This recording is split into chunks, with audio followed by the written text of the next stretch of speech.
เจ้าสบายดีเนาะวันนี้กับพวกกระจุกคาริสมาแล้วเนาะวันนี้วันไรไปโรงเรียนมาซ้อม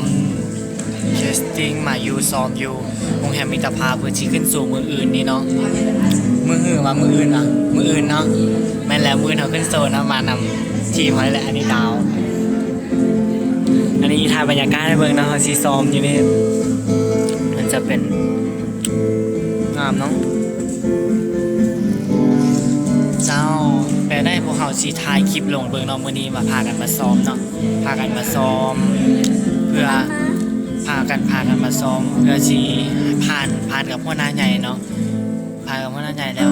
เขาสิขึ้นสู่มื้อตอนประมาณ 7 โมงแล้วได้ก็พากันมาเบิ่งในเด้อมาเสียมาสู่มาอุดหนุนกันในเด้อ